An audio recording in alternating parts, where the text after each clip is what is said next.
یہ جو شاہ صاحب رحمۃ اللہ علیہ نے کہا کہ دعا والی حدیث ہے، حفظ قرآن کی دعا والی حدیث، یہ ایک طویل حدیث ہے، تو انشاءاللہ یہ مقدمے میں شاہ صاحب رحمۃ اللہ علیہ نے ذکر کی ہے کوئی حدیث اور اس کی وضاحت وغیرہ، تو انشاءاللہ مقدمے میں جب ہم پڑھیں گے تو وہ وضاحت کے ساتھ آپ کے سامنے آ جائیں گے۔ تو شاہ صاحب فرماتے ہیں کہ جب میں نے اس پر عمل کیا تو اور بھی زیادہ آسان ہو گیا میرے لیے قرآن یاد کرنا۔ اللہ تعالیٰ کے فضل و کرم سے اس ناچیز کی ہمت بڑھتی گئی۔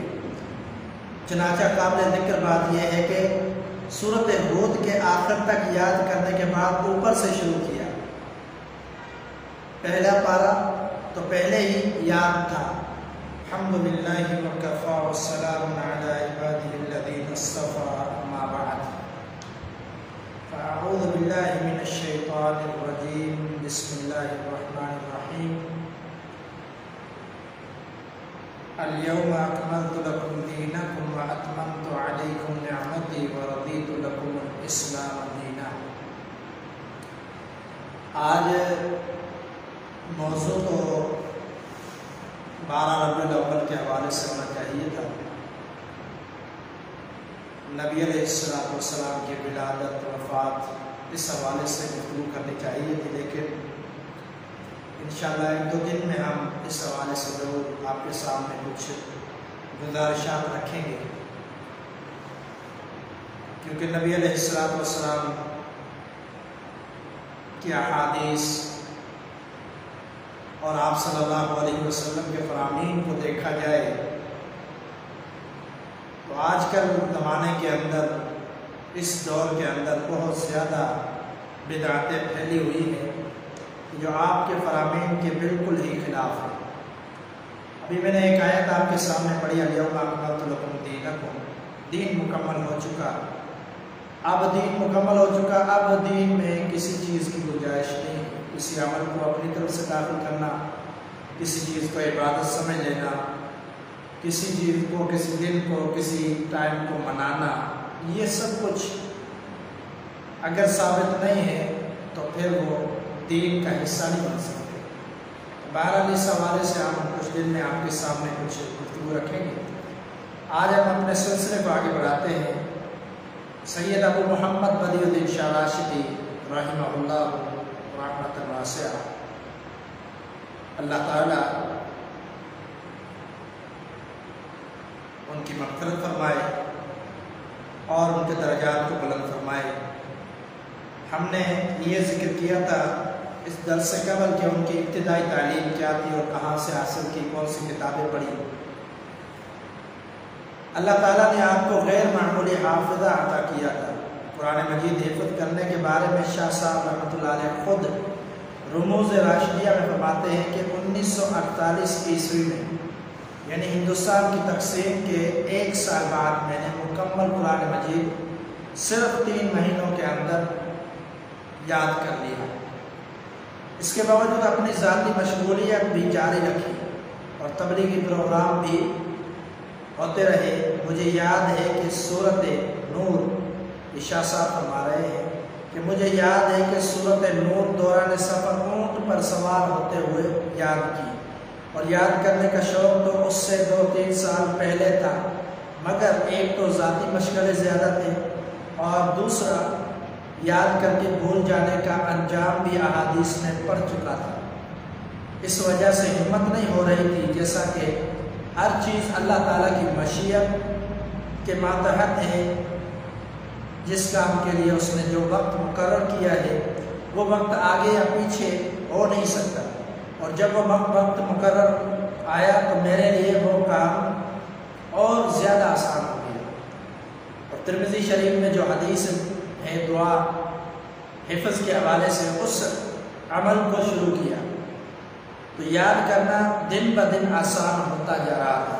یہ جو شاہ صاحب رحمۃ اللہ علیہ نے کہا کہ دعا والی حدیث ہے، حفظ قرآن کی دعا والی حدیث، یہ ایک طویل حدیث ہے، تو انشاءاللہ یہ مقدمے میں شاہ صاحب رحمۃ اللہ علیہ نے ذکر کی ہے کوئی حدیث اور اس کی وضاحت وغیرہ، تو انشاءاللہ مقدمے میں جب ہم پڑھیں گے تو وہ وضاحت کے ساتھ آپ کے سامنے آ جائیں گے۔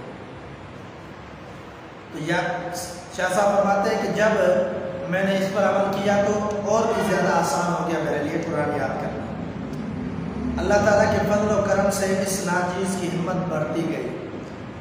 چنانچہ قابل ذکر بات یہ ہے کہ سورۃ ہود کے آخر تک یاد کرنے کے بعد اوپر سے شروع کیا۔ پہلا پارہ تو پہلے ہی یاد تھا، یعنی سورۃ ہود سے آخر تک یاد کر لیا، اس کے بعد شاہ صاحب نے دوبارہ شروع سے یاد کرنا شروع کیا، اور اس سے پہلا پارہ پہلے ہی یاد تھا، الف لام میم۔ چنانچہ قابل ذکر یہ بات ہے کہ دوسرے پارے سیقول سے سورۃ یونس کے آخر تک جو بھی باقی تھا وہ 3 دن میں، مائدہ 2 دن میں، اور سورۃ انعام اور اعراف 3 دن میں، باقی 3 سورۃ انفال، توبہ اور سورۃ یونس 1 دن میں۔ ان 20 دنوں میں کوئی بھی دن یاد کرنے سے خالی نہ چھوڑا۔ یعنی اس طرح ترتیب کے ساتھ شاہ صاحب نے ذکر کیا کہ اس طرح میں نے قرآن کو یاد کیا کہ ایک سورت میں 3 دن لگے یا کسی میں 2 دن لگے، اس طرح یاد کیا۔